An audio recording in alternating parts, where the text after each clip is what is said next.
Morning എല്ലാ പ്രേക്ഷകർക്കും morning വൈബ്സിലേക്ക് സ്വാഗതം. മോർണിംഗ് വൈബ്സ് ഇന്ന് ശനിയാഴ്ച എത്തി നിൽക്കുമ്പോൾ എല്ലാവരും ഈ മഴയുടെ ഒരു ആലസ്യത്തിൽ ഉറക്കച്ചടവിലൊക്കെ ആയിരിക്കും എന്ന് കരുതുന്നു. എന്നാണെങ്കിലും നമ്മൾ വാർത്തകളിലേക്ക് കടക്കാം. അപ്പോൾ ഞാൻ എൽദോ പോൾ പുതുശ്ശേരി. നമ്മളിന്ന് പ്രധാനമായിട്ടുള്ള വാർത്തകളിലേക്ക് കിടക്കുമ്പോൾ ആദ്യം തന്നെ നമ്മൾ കാസർഗോഡ് എന്നുള്ള വാർത്തയിലേക്കാണ് പോവുക. കാസർഗോഡ് പിഞ്ച് പെൺകുട്ടിയെ പീഡിപ്പിച്ച കേസിൽ പ്രതി പിടിയിലായിരുന്നു. ഇന്നലെ തന്നെ ആന്ധ്രാപ്രദേശിൽ നിന്നാണ് പിടിയിലായത്.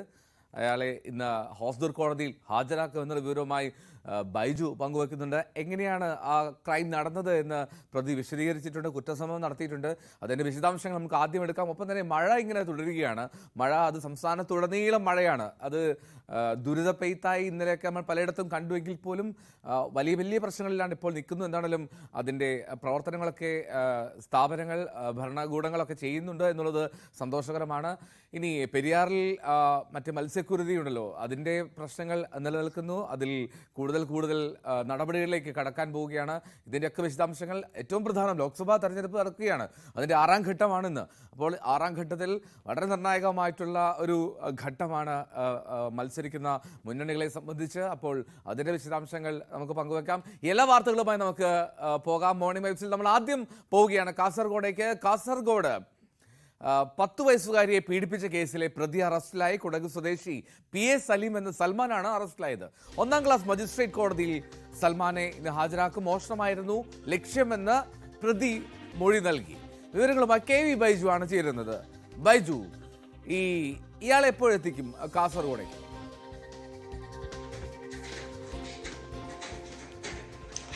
എൽദോ, നിലവിൽ ഇയാളിപ്പോൾ ഹോസ്ദുർഗ് പോലീസ് സ്റ്റേഷനിലാണുള്ളത്. ഇയാളെ ഇന്നലെ രാത്രി 9 മണിയോടുകൂടി തന്നെ കാഞ്ഞങ്ങാട്ടേക്ക് എത്തിച്ചു. എന്തായാലും ഈ കേസിൽ, അതിനീചമായ ഒരു കേസിൽ ഏറെ സങ്കീർണതകൾ, അത് അന്വേഷണത്തിന് വലിയ വെല്ലുവിളിയായിരുന്നു. കാരണം ഈ പ്രതിയുടെ സ്വഭാവ രീതികൾ തന്നെയാണ് ഇയാളെ പിടികൂടുക വലിയ പ്രയാസമായിരുന്നു എന്നാണ് പോലീസ് പറഞ്ഞത്. ഇയാൾ ആദ്യം തലശ്ശേരിയിലേക്കായിരുന്നു കടന്നത്. അവിടെ നിന്നും ബംഗളൂരുവിലേക്ക് കടക്കുന്നു. പിന്നീടാണ് ആന്ധ്രാപ്രദേശിലെത്തുന്നത്.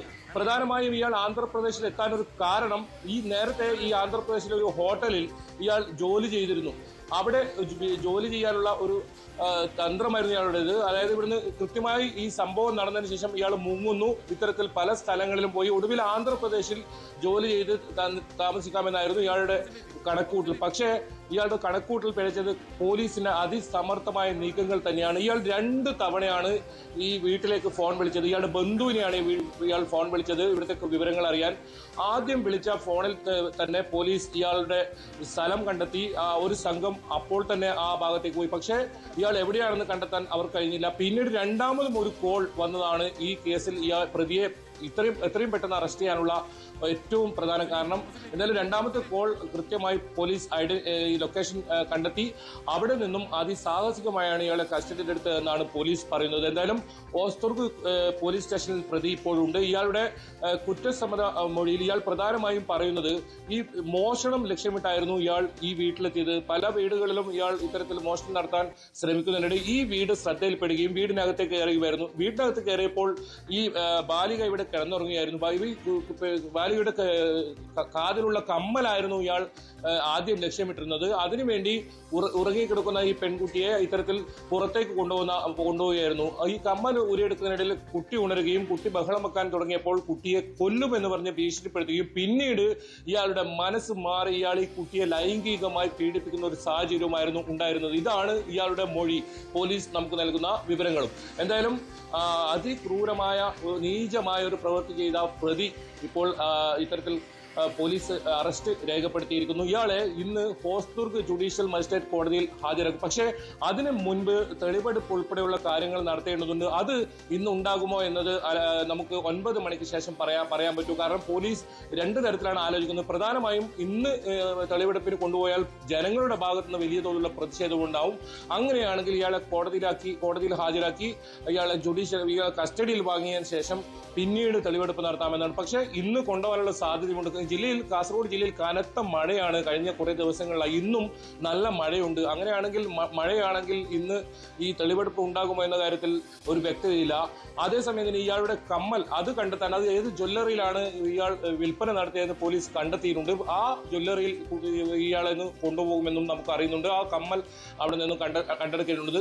ഒപ്പം ഈ സംഭവം നടക്കുന്ന സമയത്ത് ഇയാൾ ധരിച്ച വസ്ത്രങ്ങൾ ഒരു സ്ഥലത്ത് ഉപയോഗിച്ചിട്ടുണ്ട്. അത് പോലീസിൽ നിന്ന് കണ്ടെടുക്കേണ്ടത്. ഇത്തരം കാര്യങ്ങൾ ശേഷം ഇയാളെ കോടതിയിൽ ഹാജരാക്കാനാണ് പോലീസ് ഇപ്പോൾ ആലോചനയുള്ളത്. ഇതിൽ തെളിവെടുപ്പ് കുട്ടിയുടെ വീട്ടിൽ കൊണ്ടുപോയുള്ള തെളിവെടുപ്പ് ഇന്നുണ്ടാകുക എന്നത് എന്തായാലും അതിൽ ഒരു വ്യക്തത ഇതുവരെ വന്നിട്ടില്ല. എന്തായാലും ഈ പ്രതിയുടെ മാതാവ് ഉൾപ്പെടെ ഇയാളെ കണ്ടെത്തുന്നതിന് പോലീസിനെ സഹായിച്ചു എന്നാണ് പറയുന്നത്. കൃത്യമായി വീട്ടുകാരെല്ലാം സഹകരിച്ചു. കാരണം ഇയാളുടെ ഏതെങ്കിലും തരത്തിൽ ഇയാൾ വീടുമായി ബന്ധപ്പെടുമെന്ന് പോലീസ് സംഘത്തിന് കൃത്യമായി അറിയാമായിരുന്നു. അതുകൊണ്ട് തന്നെ ഈ വീടുകളെല്ലാം നിരീക്ഷണത്തിലായിരുന്നു.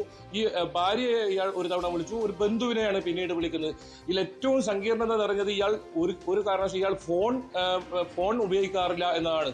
ഇയാൾ മറ്റുള്ളവരുടെ ഫോൺ വാങ്ങിയാണ് ഇത്തരത്തിൽ വിളിച്ചിരുന്നത്. അതും അന്വേഷണ സംഘത്തിന് വലിയ തലവേദനയായിരുന്നു. ഏതായാലും കൃത്യം നടന്ന് 10 ദിവസത്തിനകം തന്നെ പ്രതിയെ പിടികൂടാനായി എന്നത് പോലീസിനെ സംബന്ധിച്ചിടത്തോളം പ്രധാനപ്പെട്ട കാര്യം. ബൈജു, പോലീസിന്റെ അന്വേഷണ സംഘത്തിന്റെ ഇടപെടൽ അത് ഗംഭീരമായിരുന്നു. പ്രത്യേകിച്ചും ഈ ക്രൈം നടക്കുന്നു, അതിന് ദിവസങ്ങൾക്കുള്ളിൽ തന്നെ പ്രതിയെ കണ്ടെത്തി പിടികൂടി. അത് സംസ്ഥാനം വിട്ടുപോയ പ്രതിയാണ് വളരെ വേഗത്തിൽ എത്തിക്കുന്നത്. പല കേസുകളിലും ഇതുവരെയും പ്രതികളെ കിട്ടാത്ത സാഹചര്യം നിലനിൽക്കുമ്പോഴാണ് കാസർഗോഡ് ഈ ഹോസ്ദുർ പോലീസിന്റെ ഈ ഗംഭീരമായിട്ടുള്ള ഒരു നീക്കം. എന്താണെങ്കിലും ഈ അന്വേഷണ സംഘത്തിന് അഭിനന്ദനം അർഹിക്കുന്നുണ്ട്. ഇനിയുള്ളത് എങ്ങനെ ഈ പൂർണ്ണമായും തെളിവുകൾ സഹിതം കോടതിയിൽ എത്തിക്കുക എന്നുള്ള കാര്യത്തിലാണ്. അപ്പോൾ ഈ അന്വേഷണത്തിന്റെ ഘട്ടം എങ്ങനെയായിരുന്നു ബൈജു? നേതൃത്വം നൽകിയത് ആരൊക്കെയായിരുന്നു?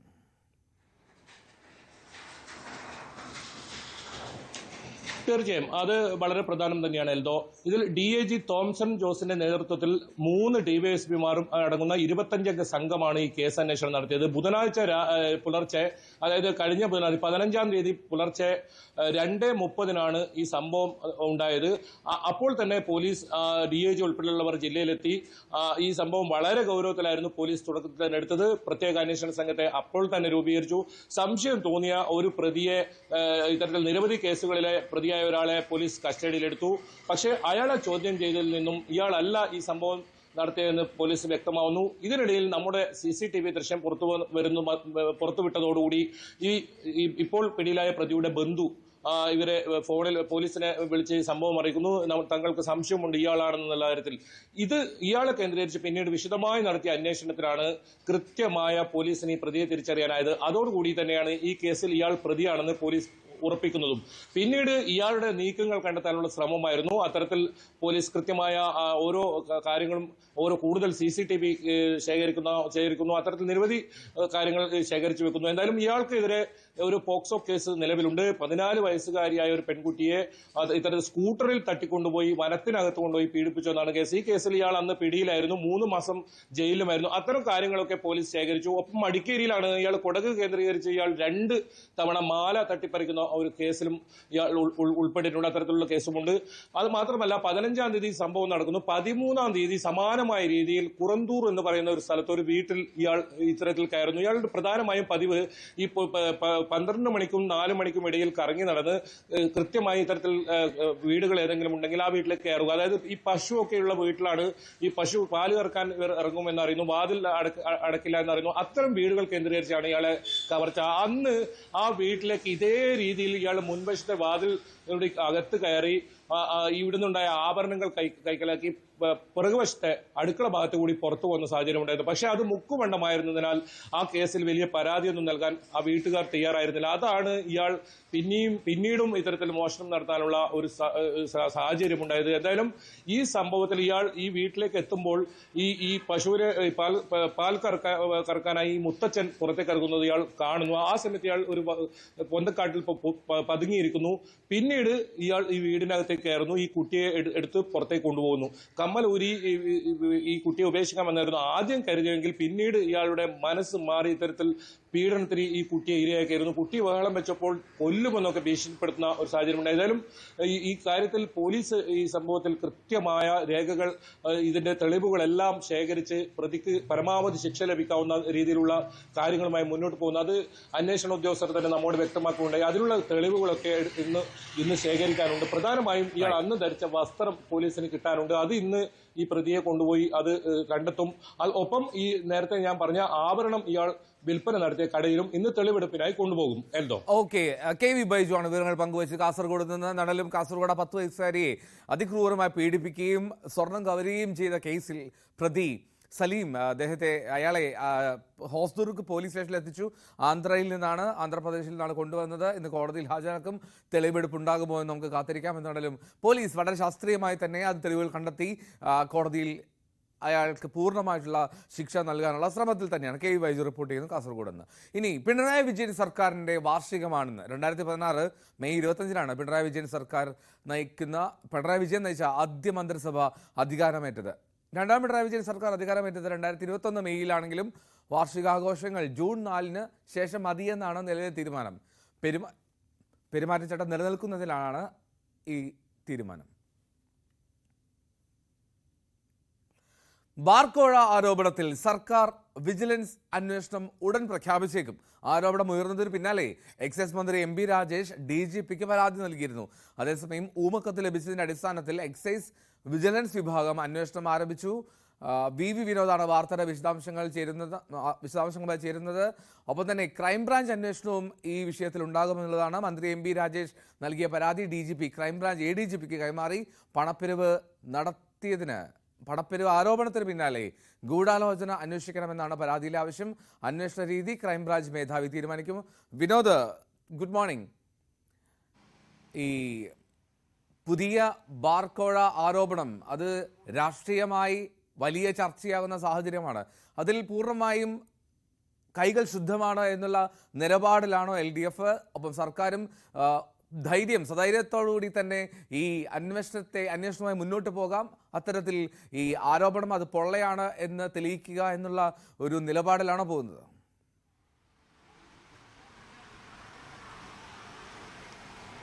Eldho, good morning. ഏതായിരുന്നാലും സർക്കാരിൻ്റെ വാർഷികം ആഘോഷിക്കാനുള്ള ആ ഒരു സമയത്ത് വലിയ തലവേദനയാണ് ഉണ്ടായിരിക്കുന്നത്. ബാർക്കോഴ ഇടപാടുമായി ബന്ധപ്പെട്ട് ഒരു ഘട്ടത്തിൽ UDF-നെയാണ് ബാർക്കോഴ പിടിച്ചുലച്ചതെങ്കിൽ ഇപ്പോൾ അങ്ങനെ ഒരു ആരോപണം LDF നേരിടേണ്ടി വരുന്ന ഒരു സാഹചര്യമാണ്. ഇപ്പോൾ കഴിഞ്ഞ ദിവസം ഈ പുറത്തു വന്ന ഓഡിയോ ക്ലിപ്പും അതുമായി ബന്ധപ്പെട്ട ചർച്ചകളും തന്നെയാണ് വലിയ വിവാദമായി നിൽക്കുന്നത്. സർക്കാരിനെ സംബന്ധിച്ച് എത്രയും പെട്ടെന്ന് ഇതൊരു അന്വേഷണത്തിലേക്ക് പോകുന്നതാണ് സർക്കാരിനെ സംബന്ധിച്ച് ഉചിതം. അതുകൊണ്ട് തന്നെയാണ് കഴിഞ്ഞ ദിവസം എം പി രാജേഷ് പരാതി നൽകുന്നു DGPക്ക്. ആ പരാതി ക്രൈംബ്രാഞ്ചിനാണ് കൈമാറിയത്. ഒരുപക്ഷെ വിജിലൻസ് അന്വേഷിക്കുമെന്ന് കരുതിയിരുന്നു, പക്ഷേ ക്രൈംബ്രാഞ്ചിന് കൈമാറി. ഇനി ക്രൈംബ്രാഞ്ച് അന്വേഷണമാകും ഉണ്ടാവുക എന്നാണ് നമുക്ക് മനസ്സിലാകുന്നത്. മാത്രവുമല്ല, ഈ അന്വേഷണ രീതി എങ്ങനെ വേണമെന്ന കാര്യം ക്രൈംബ്രാഞ്ച് മേധാവി തീരുമാനിക്കും. മാത്രവുമല്ല, എക്സൈസിന് ഇതിനകം തന്നെ ഒരു ഊമക്കത്ത് ലഭിച്ചിരുന്നു. ഈ ബാറുടമകളുടെ സംഘടനയ്ക്കുള്ളിൽ നടക്കുന്ന പിരിവ്, അത് ഭീകരമായ പിരിവ് നടക്കുന്നു എന്നത് സംബന്ധിച്ച്, അത് കോഴ കൊടുക്കാനാണ് എന്നത് സംബന്ധിച്ചുള്ള കത്ത് എക്സൈസ് ആസ്ഥാനത്തേക്ക് എത്തുകയും എക്സൈസിൻ്റെ ആഭ്യന്തര വിജിലൻസിന് കൈമാറുകയും ചെയ്തു. അവർ ഇതിനകം തന്നെ ഇത് സംബന്ധിച്ചുള്ള അന്വേഷണം തുടങ്ങിക്കഴിഞ്ഞു. ഒരുപക്ഷെ ഈ കേന്ദ്ര ഏജൻസികളുടെ അന്വേഷണം കൂടി ആവശ്യമുണ്ട് എന്ന നിലയ്ക്കുള്ള ചില കാര്യങ്ങൾ ഉയർന്നു വരുന്നുണ്ട്. BJP നിലപാട് ഇതിൽ നിർണായകമാകും. ഏത് തരത്തിലാകും ഈ നിലപാട് സ്വീകരിക്കുക എന്നത് ശ്രദ്ധേയമാണ്. പക്ഷേ ഇതുവരെയും ഈ ആരോപണം ഉന്നയിച്ചതല്ലാതെ നിയമപരമായ ഒരു കാര്യത്തിലേക്ക് BJP പോകുന്നതായ ഒരു സൂചനയും ലഭിച്ചിട്ടില്ല. സർക്കാരിനെ സംബന്ധിച്ച് ഇത് വലിയ വെല്ലുവിളി തന്നെയാണ്, തലവേദന ആകാൻ പോകുന്ന കാര്യം തന്നെയാണ്. കാരണം ബിൽഡിംഗ് ഫണ്ട് എന്ന് പറഞ്ഞാണ് ബാറുടമകൾ ഈ പിരിവ് നടത്തിയതെങ്കിലും സംഘടനയ്ക്കുള്ളിലെ കാലങ്ങളായി നിൽക്കുന്ന തർക്കം, പ്രത്യേകിച്ച് ഈ പിരിവുമായി ബന്ധപ്പെട്ട് ഭീകരമായി പൈസ പിരിക്കുന്നു എന്ന ആരോപണമാണ് നിലനിൽക്കുന്നത്. കഴിഞ്ഞ തിരഞ്ഞെടുപ്പ് സമയത്ത് തന്നെ ഒരു ബാറുടമയിൽ നിന്ന് 3 ലക്ഷം രൂപ വീതം വാങ്ങി എന്ന ചില വെളിപ്പെടുത്തലുകൾ, ചില വിവരങ്ങൾ. അതിന് പുറമെ ആഴ്ചകൾ പിന്നിടുമ്പോൾ തന്നെ വീണ്ടും 2.5 ലക്ഷം രൂപ എന്ന കാര്യം. ഈ 3 ലക്ഷം രൂപ വാങ്ങിയത് കോഴ കൊടുക്കാനാണ്, ഫണ്ടിലേക്ക് നൽകുന്നതിന് വേണ്ടിയാണ്. എന്നാൽ ആ തിരഞ്ഞെടുപ്പ് ഫണ്ട് എത്തേണ്ടടുത്ത് എത്തിയില്ല എന്നതാണ് ഏറ്റവും വലിയ പ്രശ്നം. കാരണം 3 ലക്ഷം രൂപ വീതം പിരിച്ചിട്ടും വീണ്ടും 2.5 ലക്ഷം രൂപ ആവശ്യപ്പെട്ടതാണ് ഈ ബാറുടമകളെ ചൊടിപ്പിച്ച ഒരു വിഭാഗം. പലരും 1-2 ബാറുള്ള ആളുകളുണ്ട്, 5-ലധികം ബാറുള്ള ആളുകളുണ്ട്. ഈ ചെറിയ ഉടമകൾ, അതായത് 1-2 ബാറുള്ളവർക്ക് ഇത്രയും വലിയ തുക നൽകുന്നത്, അടിക്കടി തുക നൽകുന്നത് തലവേദന ഉണ്ടാക്കുന്ന കാര്യമാണ്. മാത്രവുമല്ല, ഈ ഫെഡറേഷൻ്റെ നേതൃത്വത്തിലുള്ളവർ അവർ ഈ വഴിവിട്ട ഇടപാടുകൾ ഇങ്ങനെ പിരിക്കുകയും ആ പണം എത്തേണ്ടടുത്ത് എത്താതിരിക്കുകയും ചെയ്യുന്നു. അവർ ഈ പണം കൈക്കലാക്കുന്നു എന്ന ആരോപണം. ഏറ്റവും ഒടുവിൽ ഇടുക്കി ജില്ലാ പ്രസിഡന്റിൻ്റെ ഈ ഓഡിയോ ക്ലിപ്പ് പുറത്തു വരുമ്പോൾ അതിൻ്റെ ആ ദിവസം നടന്ന യോഗവുമായി ബന്ധപ്പെട്ട കാര്യങ്ങൾ, അതിൽ ഈ പണപ്പിരിവുമായി ബന്ധപ്പെട്ട് തർക്കങ്ങളുണ്ടായി. മാത്രവുമല്ല, നേതൃത്വത്തിലുള്ള ആളുകൾ സർക്കാരിനെ സ്വാധീനിച്ച്, സർക്കാരിലെ ചില ആളുകളെ സ്വാധീനിച്ച് അവരുടെ കാര്യങ്ങൾ നേടിയെടുക്കുന്നു എന്നതാണ്. പ്രത്യേകിച്ച് പ്രസിഡന്റിനെതിരെയും ട്രഷററിനെതിരെയുമാണ് ഈ ആരോപണങ്ങൾ. അവരുടെ ബാറുകൾക്കടുത്തുള്ള ബെഫ്കോയുടെ ഔട്ട്ലെറ്റുകൾ പോലും മാറ്റിക്കൊണ്ടു പോകുന്നു. അവർ ഈ തരത്തിലുള്ള സ്വാധീനം ഉപയോഗിക്കുന്നു. LDF യോഗങ്ങളിൽ പങ്കെടുക്കുന്ന ബാറുടമ, അദ്ദേഹം ഒരു പാർട്ടിയുടെ പ്രതിനിധിയായാണ് പങ്കെടുക്കുന്നത്. അദ്ദേഹം ഈ സ്വാധീനം ഉപയോഗിച്ച് അദ്ദേഹത്തിന് ആവശ്യമായ കാര്യങ്ങൾ നേടിയെടുക്കുന്നു. മറ്റ് ബാറുടമകൾ ഈ പണം കൊടുത്ത് മുടിയുന്നു എന്ന ഒരു പരാതി, ഈ തമ്മിലടി തന്നെയാണ് ഇപ്പോഴത്തെ വിവാദത്തിന് കാരണം. ഏതായിരുന്നാലും സർക്കാരിനെ സംബന്ധിച്ച് പ്രതിസന്ധി ഉണ്ടാക്കുന്നൊരു കാര്യമാണ്. ഇന്നിപ്പോൾ UDF ഏകോപന സമിതി ചേരുന്നുണ്ട്. രാവിലെ 10:30 മണിക്ക് പ്രതിപക്ഷ നേതാവിൻ്റെ വസതിയിലാണ്. പ്രതിപക്ഷം ഇത് സർക്കാരിനെ അടിക്കാനുള്ള ഒരു വഴിയാക്കി തന്നെ എടുത്തിരിക്കുന്നു. ഗുരുതരമായ ആരോപണങ്ങൾ, KM മാണിയുടെ സമയത്ത് നോട്ടെണ്ണുന്ന യന്ത്രം എന്നതുൾപ്പെടെയുള്ള ആരോപണങ്ങൾ, അതിപ്പോൾ ആ യന്ത്രം ഇപ്പോൾ എവിടെയാണ് വെച്ചിരിക്കുന്നത് എന്ന ചോദ്യം ഉയർത്തിക്കൊണ്ട് സർക്കാരിനെ അടിക്കാനുള്ള കൃത്യമായ ഒരു വടിയായി ഈ വിഷയത്തെ പ്രതിപക്ഷം മാറ്റിയിട്ടുണ്ട്. എൽദോ, അതാണ് പ്രധാനപ്പെട്ട കാര്യം. പ്രതിപക്ഷം അതെങ്ങനെ കൈകാര്യം ചെയ്യുന്നതാണ്. ഇനി ബാർക്കോഴ ഈ ആരോപണത്തിന്റെ പശ്ചാത്തലത്തിൽ സർക്കാരിനെതിരെ തുടർ പ്രതിഷേധ പരിപാടികൾ ചർച്ച ചെയ്യാൻ UDFന്റെ ഏകോപന സമിതി ഇന്ന് യോഗം ചേരുന്നുണ്ട്. വിനോദ്, ഈ അന്വേഷണം ഇങ്ങനെ പുരോഗമിക്കുമ്പോൾ പ്രതിപക്ഷം ഇതിനെ എങ്ങനെ കൈകാര്യം ചെയ്യും എന്നുള്ളതാണ്. ഈ ഉടൻ തന്നെ അന്വേഷണത്തിന് തീരുമാനമെടുക്കാൻ സർക്കാർ തയ്യാറാകുന്നു. പ്രതിപക്ഷത്തിന് ഈ അന്വേഷണത്തിന് സർക്കാർ തയ്യാറായി എന്നുള്ള മട്ടിലേക്ക് കാര്യങ്ങൾ വരുമ്പോൾ തന്നെ പ്രതിപക്ഷത്തിന്റെ അടുത്തൊരായുധം, അടുത്തൊരു സ്റ്റെപ്പ് എന്തായിരിക്കും?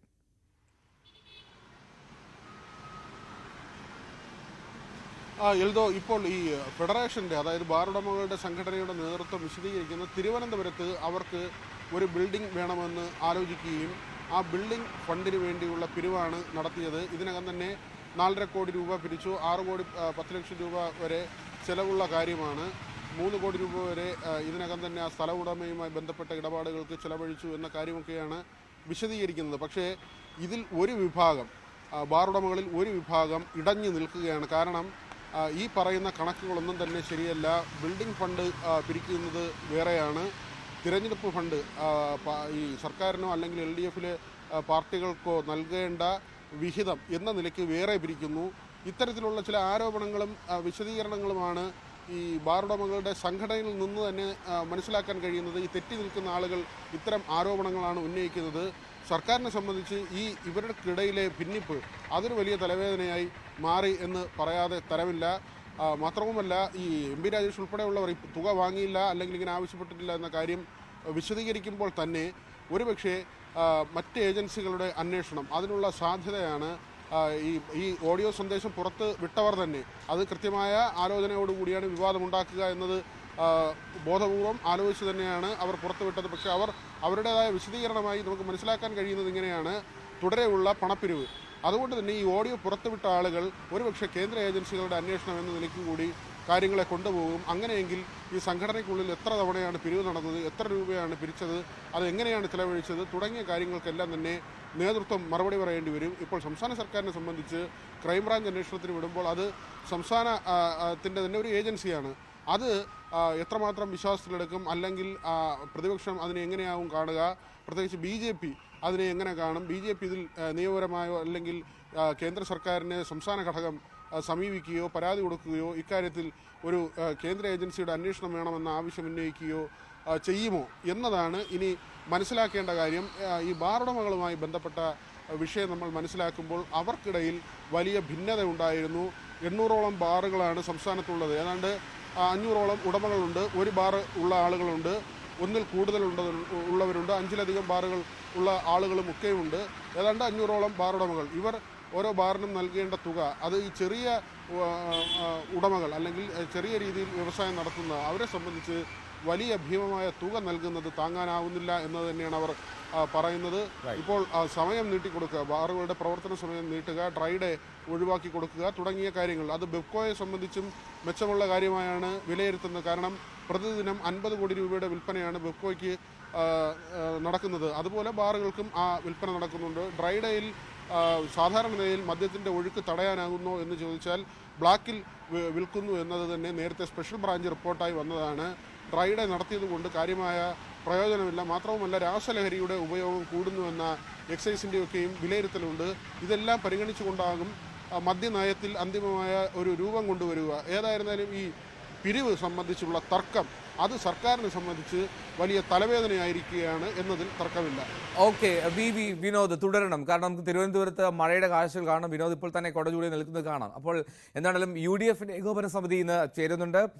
10:30 പ്രതിപക്ഷ നേതാവിന്റെ ഔദ്യോഗിക വസതിയിൽ കന്റോൺമെന്റ് ഹൗസിൽ ഈ യോഗം നടക്കുക. KPCC അധ്യക്ഷൻ കെ സുധാകരൻ ഉൾപ്പെടെ മുഴുവൻ ഘടകകക്ഷി നേതാക്കളും ഈ യോഗത്തിൽ പങ്കെടുക്കുമെന്നുള്ളതാണ്. ഒപ്പം തന്നെ ഈ കെ സുധാകരൻ KPCC അധ്യക്ഷ സ്ഥാനത്തേക്ക് മടങ്ങിയെത്തിയതിൽ ഉള്ള കോൺഗ്രസ് നേതാക്കൾക്കിടയിലെ ആ അഭിപ്രായ ഭിന്നത പരിഹരിക്കാനുള്ള ശ്രമം ലീഗ് നേതൃത്വത്തിന്റെ ഭാഗത്തുനിന്നുണ്ടാകും ഈ യോഗത്തിൽ എന്നുള്ളതാണ് മറ്റൊരു സൂചന. നമ്മളിനി മഴയുടെ കാഴ്ചയിലേക്കാണ് പോകുന്നത്. സംസ്ഥാനത്ത് ഇന്നും പരക്കെ മഴയാണ്. തിരുവനന്തപുരം ഉൾപ്പെടെ പലയിടങ്ങളിലും രാത്രി മുഴുവൻ മഴ പെയ്തു. ഇന്ന് 7 ജില്ലകളിൽ യെല്ലോ അലേർട്ടാണ്. തിരുവനന്തപുരം, കൊല്ലം, ആലപ്പുഴ, എറണാകുളം, കോഴിക്കോട്, കണ്ണൂർ, കാസർഗോഡ് ജില്ലകളിലാണ് യെല്ലോ അലേർട്ട് പ്രഖ്യാപിച്ചിട്ടുള്ളത്. മഴ ശക്തമായതിനാൽ ഇടുക്കിയിലെ കല്ലാർകുട്ടി, പാമ്പള അണക്കെട്ടുകൾ ഇന്ന് തുറക്കും. ബംഗാൾ ഉൾക്കടലിലെ ന്യൂനമർദ്ദം ചുഴലിക്കാറ്റായി മാറും എന്നുള്ള പ്രവചനമുണ്ട്. അത് വീണ്ടും തീവ്ര ചുഴലിക്കാറ്റായി മാറും എന്നുള്ള പ്രവചനവും കാലാവസ്ഥാ വകുപ്പ് ഇന്നലെ തന്നെ നൽകിയിരുന്നു. വിനോദും KV ബൈജു, നവമി ദിനേശും പ്രിൻസ് ജെയിംസുമാണ് ഈ മഴയുടെ വിശദാംശങ്ങളുമായി ചേരുന്നത്. ഞാൻ ആദ്യം വിനോദിലേക്ക് തന്നെ പോവുകയാണ്. വിനോദ്, ഈ തലസ്ഥാനത്ത് ഇന്നലെ രാത്രി തന്നെ അതിശക്തമായിട്ടുള്ള മഴയുണ്ടായിരുന്നു. ആ മഴ ഇപ്പോഴും ഇങ്ങനെ ചാറിക്കൊണ്ടിരിക്കുന്നു, ഇപ്പോഴും തുടരുകയാണ് ആ മഴയുടെ പെയ്ത്ത്. അപ്പോൾ എന്താണ് ഈ ആദ്യ ദിവസങ്ങളൊക്കെ വെള്ളക്കെട്ടിൻ്റെ കാഴ്ചകളൊക്കെ ആയിരുന്നുവെങ്കിൽ അതിൻ്റെ ദുരിതത്തിൻ്റെ കാഴ്ച മറ്റൊരു തലങ്ങളിലേക്ക് മാറിയിട്ടുണ്ട്. തലസ്ഥാനത്തെ മഴ കാഴ്ച എന്താണ്?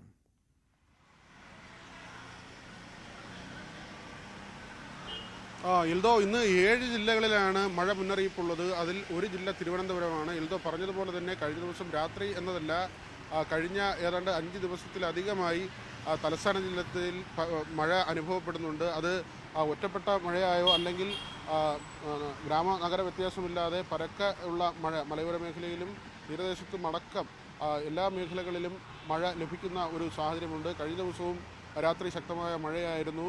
ഒരുപക്ഷെ നമുക്ക് കഴിഞ്ഞ ദിവസങ്ങളിലൊക്കെയും റിപ്പോർട്ട് ചെയ്തതുപോലെ പ്രധാനമായി പറയാനുള്ളത് ഈ മഴക്കാലത്ത് സാധാരണ കണ്ണമൂലത്തോടും നഗരത്തിലെ കാര്യമാണ്. കണ്ണമൂലത്തോടും ആമഴഞ്ചൻ തോടും പാർവതി പുത്തനാറുമൊക്കെയും കരകവിഞ്ഞ് ഒഴുകുന്ന നിലയുണ്ടായിട്ടുണ്ട്. പലപ്പോഴും വീടുകളിൽ വെള്ളം കയറുന്ന സ്ഥിതി ഉണ്ടായിട്ടുണ്ട്. പക്ഷേ ഇക്കുറി അതിൽ ശമനമുണ്ട്. അതിന് കാരണം ഈ മഴക്കാലത്തിന് മുൻപ് ശുചീകരണം നടത്തിയത് തന്നെയാണ്. മാലിന്യങ്ങൾ വാരിമാറ്റിയത് കൊണ്ട് വെള്ളം സുഗമമായി ഒഴുകിപ്പോകുന്നു. ആദ്യഘട്ടത്തിൽ തന്നെ മഴയുടെ തുടക്കത്തിൽ തന്നെ വേളിയിൽ പൊഴി മുറിച്ചു.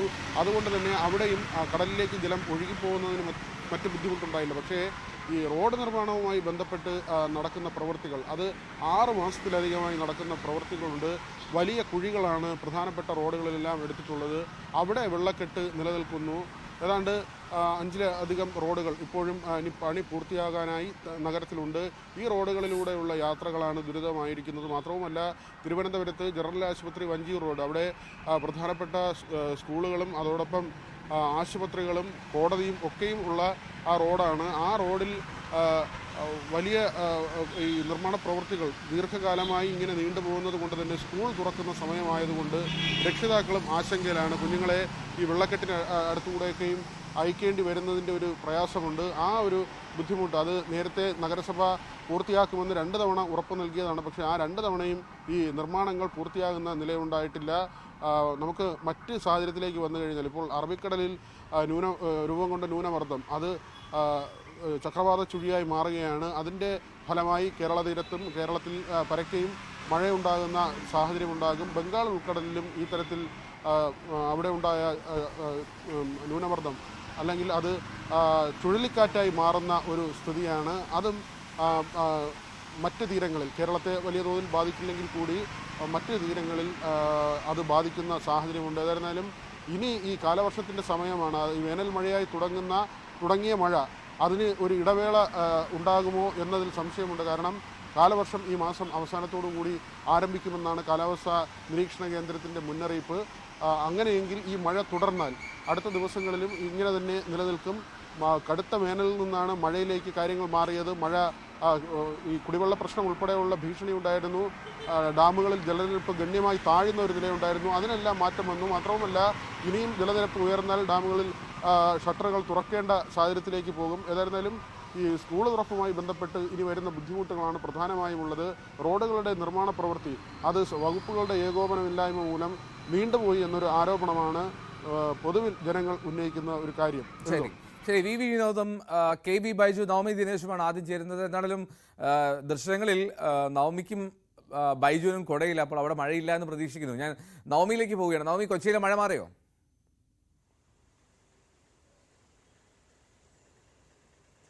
എൽദോ, കൊച്ചിയിൽ മഴയ്ക്ക് അല്പം ശമനമുണ്ട്. രാവിലെ ഒരു 6 മണി വരെയൊക്കെ നല്ല മഴയായിരുന്നു. പക്ഷെ ഇപ്പോൾ മഴ അല്പം കുറഞ്ഞിട്ടുണ്ട്. എങ്കിൽ പോലും ആശ്വാസമല്ല. അല്പസമയത്തിനുള്ളിൽ തന്നെ മഴ പെയ്യുമെന്നാണ് പ്രതീക്ഷിക്കുന്നത്. മഴ മുന്നറിയിപ്പ് ഇപ്പോഴും എറണാകുളം ജില്ലയിൽ തുടരുകയാണ്. ഇന്നലെ രാത്രി അതിഗംഭീരമായ മഴയായിരുന്നു.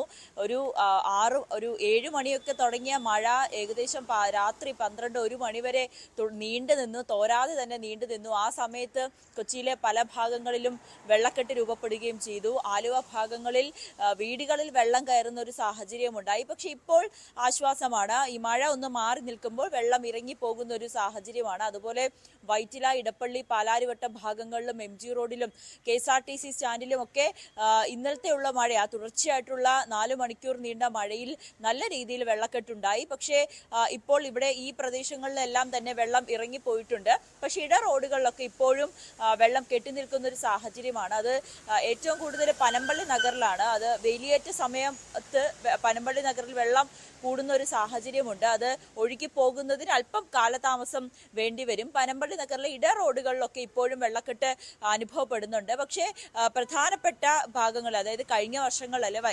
വർഷങ്ങളിലൊക്കെ നമുക്കറിയാം, കൊച്ചിയിൽ ഇത്തരത്തിലൊരു 2 മണിക്കൂർ തുടർച്ചയായി മഴ പെയ്താൽ വെള്ളം കെട്ടി നിൽക്കുകയും പിന്നീട് അത് പോകാനൊക്കെ വലിയ ബുദ്ധിമുട്ടായിരുന്നു. പക്ഷെ ആ സാഹചര്യം ഇപ്പോഴില്ല. മഴ മാറിക്കഴിഞ്ഞാൽ വെള്ളം വലിഞ്ഞു പോകുന്ന ഒരു സാഹചര്യമാണ്. അത് തന്നെയാണ് ഇപ്പോൾ ആശ്വാസമായിരിക്കുന്നത്. എന്തായാലും ഓപ്പറേഷൻ ബ്രേക്ക് ത്രൂ അടക്കമുള്ള പദ്ധതികളൊക്കെ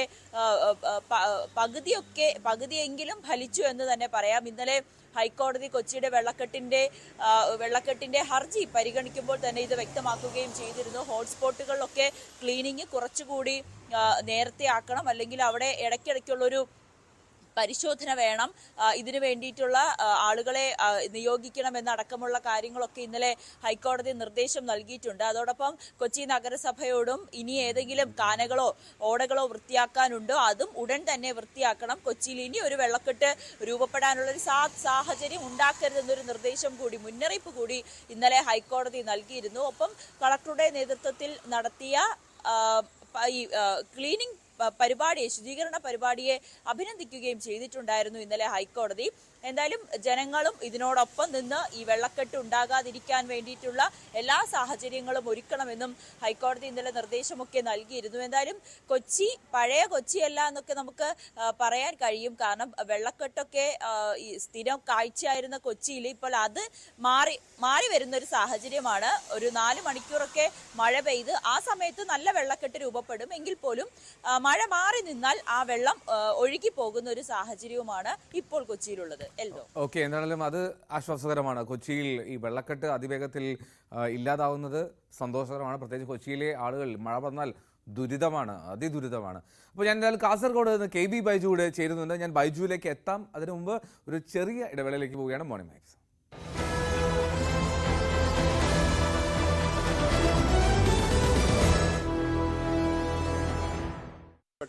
മോർണിംഗ് വൈബ്സ് തുടരുകയാണ്. മോർണിംഗ് വൈബ്സിൽ നമ്മൾ രാവിലെ തന്നെ പ്രധാനപ്പെട്ട വാർത്തകളൊക്കെ ആയിട്ടാണ് സംസാരിച്ചത്. അപ്പോൾ എന്നാലും പ്രേക്ഷകർ ഇങ്ങനെ ഒരുപാട് പേർ എത്തുന്നുണ്ട്.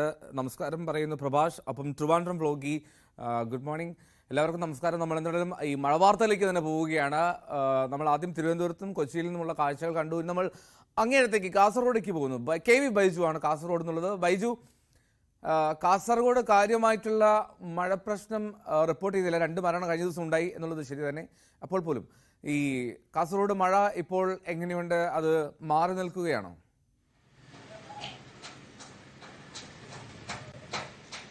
എൽദോ, നവമി സൂചിപ്പിച്ചതുപോലെ കൊച്ചിയിലേത് സമാനമായ ഒരു കാലാവസ്ഥ തന്നെയാണ് കണ്ണൂരും കാസർഗോഡും ഉള്ളത്. കഴിഞ്ഞ 48 മണിക്കൂറായി തുടർച്ചയായി പെയ്ത മഴ, അതിൽ പല സ്ഥലങ്ങളിലും വെള്ളക്കെട്ട് രൂപപ്പെട്ടിരിക്കുന്നു. അപകടകരമായ വിധം വെള്ളക്കെട്ട് രൂപപ്പെടുത്തുന്നു. പ്രധാനമായും ദേശീയപാതയിലാണ്. ദേശീയപാതയിൽ നമുക്കറിയാം, നിർമ്മാണം ഇപ്പോൾ പുരോഗമിച്ചുകൊണ്ടിരിക്കുന്ന ദേശീയപാതയിൽ പലയിടങ്ങളിലും ഇത്തരത്തിൽ ചതിക്കുഴികളാണ്. വളരെ സൂക്ഷിച്ചു പോയില്ലെങ്കിൽ അപകടം സംഭവിക്കാവുന്ന ഏത് സമയത്ത് അപകടം സംഭവിക്കാവുന്ന രീതിയിലാണ്. മാത്രമല്ല, ഇടിമിന്നലാണ്. പകൽ പോലും ഇടിമിന്നൽ, ശക്തമായ ഇടിമിന്നൽ ഇന്നലെ രാത്രിയൊക്കെ ഉണ്ടായത്. പല വീടുകളിലും ഇലക്ട്രോണിക് സാധനങ്ങൾ ഉൾപ്പെടെ കേടുപാട് സംഭവിക്കുന്ന സാഹചര്യം ഉണ്ടായി. എന്തായാലും ജില്ലയിൽ ഏറ്റവും വേദനാജനകം 2 മരണം ഈ വേനൽ മഴയിൽ തന്നെ റിപ്പോർട്ട് ചെയ്തു എന്നതാണ്. ഒരാൾ പുഴയിൽ വീണും ഒരാൾ ഇടിമിന്നലേറ്റുമാണ് മരിച്ചത്. എന്തായാലും ജാഗ്രതാ നിർദ്ദേശം ജില്ലാ ഭരണകൂടം നൽകുന്നുണ്ട്. ദുരിതാശ്വാസ ക്യാമ്പുകളും സജ്ജമാണെന്ന് ജില്ലാ ഭരണകൂടം അറിയിച്ചിട്ടുണ്ട്. തീരപ്രദേശത്തുള്ളവർക്കാണ് പ്രധാനമായും ജാഗ്രത നൽകുന്നത്. വലിയ തിരമാലകൾ ഉണ്ടാകാൻ സാധ്യതയുണ്ടെന്ന മുന്നറിയിപ്പുണ്ട്. ഒപ്പം മലയോര മേഖലയിലും മണ്ണിടിച്ചിലിന് സാധ്യതയുണ്ട്. അതുകൊണ്ട് തന്നെ രാത്രി കാലങ്ങളിലൊക്കെ ഈ യാത്ര മലയോര മേഖലകളിലേക്ക് ജാഗ്രത ഉണ്ടാകണമെന്ന ജില്ലാ ഭരണകൂടം ഏതായാലും മുന്നറിയിപ്പ് നൽകിയിട്ടുണ്ട്. എന്തായാലും വരും സമയങ്ങളിലും മഴ ശക്തമായി ഉണ്ടാകും. ഏതായാലും ഇപ്പോൾ മഴയ്ക്ക് നേരിയ തോതിലുള്ള ശമനമുണ്ട്. നമുക്ക് ദൃശ്യങ്ങളിൽ തന്നെ കാണാം. ഇത്തരത്തിൽ നേരിയ തോതിലുള്ള ശമനം ഇപ്പോൾ ഉണ്ട്. പക്ഷേ വീണ്ടും ഒരു മഴ വരാനുള്ള സാധ്യത, നല്ല അത്തരത്തിലുള്ള ഇരുണ്ടുകൂടിയ കാലാവസ്ഥ തന്നെയാണ് ഇപ്പോഴും ഉള്ളത്. എന്തായാലും ജാഗ്രത ഉണ്ടാകണമെന്ന ജില്ലാ ഭരണകൂടം നിർദ്ദേശം നൽകിയിട്ടുണ്ട്. എൽദോ, ശരി, ഓക്കെ, നമ്മൾ ഇടുക്കിയിലെ കാഴ്ച കൂടി നോക്കാം. അതായത് thank you K V Baiju. ഇടുക്കിയിൽ നിന്ന് പ്രിൻസ് ചേരുന്നത്. പ്രിൻസ്, ഇടുക്കിയിലെ ഈ മലയോര മേഖലകൾ, ഹൈറേഞ്ച് മേഖലകളിലൊക്കെ മഴ പെയ്താൽ വലിയ പ്രശ്നങ്ങൾ ഉണ്ടാകാറുണ്ട്. പക്ഷേ അത്തരം സാഹചര്യങ്ങളിലേക്ക് പോയിട്ടില്ല ഇത്തവണ. മഴ തുടക്കം മാത്രമേ ആയിട്ടുള്ളൂ. എന്താണ് അവിടുത്തെ അവസ്ഥ? കഴിഞ്ഞ രാത്രിയിലും ഇടുക്കിയിലെ ഒറ്റപ്പെട്ട മേഖലകളിൽ അതിശക്തമായ മഴ പെയ്ത സാഹചര്യം ഉണ്ടായിരുന്നു. മണിക്കൂറുകളോളം മഴ തുടർച്ചയായി പെയ്തു. എന്തായാലും നിലവിൽ കല്ലാർകുട്ടി, പാമ്പ്ള ഡാമുകളുടെ ഷട്ടറുകൾ ഉടനെ ഉയർത്തുമെന്ന് ജില്ലാ ഭരണകൂടം അറിയിച്ചിട്ടുണ്ട്. പ്രത്യേകിച്ചും കല്ലാർകുട്ടിയിൽ നിന്ന് 300 ക്യൂമെക്സോളം വെള്ളവും പാമ്പ്ളയിൽ നിന്ന് 600 ക്യൂമെക്സ് വെള്ളവും പുറത്തേക്ക് ഒഴുകും. മുദ്രപ്പുഴയാറിനും പെരിയാറിനും തീരത്തിൽ താമസിക്കുന്നവരുടെ ജാഗ്രത പുലർത്തണമെന്ന നിർദ്ദേശം നൽകിയിരിക്കുന്നു. മറ്റ് ചെറുകിട അണക്കെട്ടുകളും കല്ലാർ, ഇരട്ടയാർ തുടങ്ങിയ അണക്കെട്ടുകളിലും ഒക്കെ ജലനിരപ്പ് ഉയർന്ന സാഹചര്യമാണ്. അപ്പോൾ പ്രധാന അണക്കെട്ടിലേക്ക് ഇടുക്കിയും മുല്ലപ്പെരിയാറും അടക്കമുള്ള പ്രധാന അണക്കെട്ടുകളിലേക്കുമുള്ള നീരൊഴുക്ക് കാര്യമായി വർദ്ധിച്ചിട്ടുണ്ട്. വൃഷ്ടിപ്രദേശങ്ങൾ അതിശക്തമായ മഴ ലഭിക്കുന്ന സാഹചര്യമുണ്ട്. എന്തായാലും രാവിലെ മഴയ്ക്ക് നേരിയ കുറവുണ്ട്. എന്നാൽ ഒറ്റപ്പെട്ട സ്ഥലങ്ങളിൽ ശക്തമായ മഴ ലഭിക്കുന്ന ഒരു സാഹചര്യം കൂടിയുണ്ട്. എന്തായാലും വരും മണിക്കൂറുകളിലൊക്കെ മഴ ഇനിയും വരാൻ സാധ്യതയുണ്ട്. ശക്തമായ മഴ ലഭിക്കുമെന്നാണ് കരുതുന്നത്. കഴിഞ്ഞ ദിവസവും ഉച്ചയ്ക്ക് ശേഷവും രാത്രി കാലങ്ങളിലും ശക്തമായ മഴ ലഭിച്ചിരുന്നു. അതുകൊണ്ട് തന്നെ ഇന്നും സമാനമായ സാഹചര്യം ഉണ്ടാകുമെന്നാണ് കരുതുന്നത്. എന്തായാലും ഈ ഇടുക്കി ജില്ലയിലേക്കുള്ള തുടരുന്ന ജാഗ്രതാ നിർദ്ദേശങ്ങൾ തുടരുകയാണ്. പ്രത്യേകിച്ചും രാത്രികാല യാത്രകളിലൊക്കെ നടത്തുമ്പോൾ ജാഗ്രത പുലർത്തണമെന്ന് ജില്ലാ ഭരണകൂടം നിർദ്ദേശിക്കുന്നു. കാരണം രാത്രികാലങ്ങളിൽ മണ്ണിടിച്ചിലിനൊക്കെ സാധ്യത വളരെ കൂടുതലാണ്. എന്തായാലും ഈ വേനൽ മഴ അതിശക്തമായെങ്കിൽ പോലും മണ്ണിടിച്ചിൽ പോലെയുള്ള അപകടങ്ങൾ ഉണ്ടായിട്ടില്ല എങ്കിൽ പോലും ജാഗ്രത തുടരുന്ന സാഹചര്യം കൂടിയാണ് നിലവിലുള്ളത്. എൽദോ, റൈറ്റ്. പ്രിൻസ് ജെയിംസ് ആണ് വിവരങ്ങൾ പങ്കുവച്ചത് ഇടുക്കിയിൽ നിന്ന്. എന്നാലും സംസ്ഥാനത്തുടനീളം മഴയുണ്ട്. മഴ ഇപ്പോൾ നേരിയ ശമനം രാവിലെ സമയത്തിലുണ്ട്. പക്ഷേ എങ്കിൽ പോലും രാത്രിയിൽ പലയിടങ്ങളിലും നല്ല മഴയുണ്ടായിരുന്നു. അപ്പോൾ മഴ അത് നിലവിൽ മുന്നറിയിപ്പ് എല്ലാ ജില്ലകളിലുമുണ്ട്. അത് തുടരുകയും ചെയ്യുകയാണ്. കേരളത്തിൻ്റെ അധിക വൈദ്യുതി പഞ്ചാബിന് അടുത്ത വർഷം ഏപ്രിലിൽ അത് തിരികെ ലഭിക്കും. KSEB മുൻകരുതലിലൂടെ ടെൻഡർ വഴി ആർജിച്ച വൈദ്യുതി പഞ്ചാബ് പവർ സ്റ്റേറ്റ് കോർപ്പറേഷന് നൽകാനാണ് തീരുമാനമായത്. ഇത് സംബന്ധിച്ച് ഇരുവരും കഴിഞ്ഞ ദിവസം കൈമാറ്റ കരാറിൽ ഒപ്പിട്ടു. മെയ് മാസം 31 വരെയുള്ള 6 ദിവസങ്ങളാണ് കേരളം പഞ്ചാബിന് വൈദ്യുതി നൽകുക. 24 മണിക്കൂറും 300 മെഗാവാട്ട് നൽകും. പുലർച്ചെ 3 മുതൽ വൈകിട്ട് 6 വരെ 150 മെഗാവാട്ടാണ് നൽകുക. ഇങ്ങനെ കൊടുക്കുന്ന വൈദ്യുതി കേരളത്തിന് ഏറ്റവും കൂടുതൽ ആവശ്യം വരുന്ന ഏപ്രിൽ മാസങ്ങളിൽ KSEBക്ക് തിരികെ നൽകുമെന്ന വ്യവസ്ഥയിലാണ് ഈ കൈമാറ്റം. കേരളം നൽകുന്ന വൈദ്യുതിക്ക് 5% അധികമായി പഞ്ചാബ് തിരികെ നൽകും. കേരളത്തിന് കൂടുതൽ വൈദ്യുതി ആവശ്യം വരുന്ന സമയത്താണ് പഞ്ചാബ് തിരികെ നൽകുക.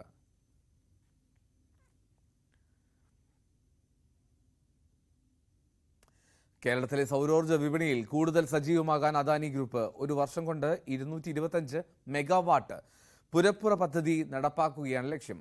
അൽമിയ ഗ്രൂപ്പുമായി അദാനി ഗ്രൂപ്പ് കരാറിലേർപ്പെട്ടു. കേരളത്തിൽ ഇതുവരെ 1000 മെഗാവാട്ട് സൗരോർജ്ജ പദ്ധതികളാണ് നടപ്പാക്കിയിട്ടുള്ളത്. അതിൽ 225 മെഗാവാട്ട് മാത്രമാണ് നിലവിൽ പുരപ്പുറ സൗരോർജ്ജ പദ്ധതി.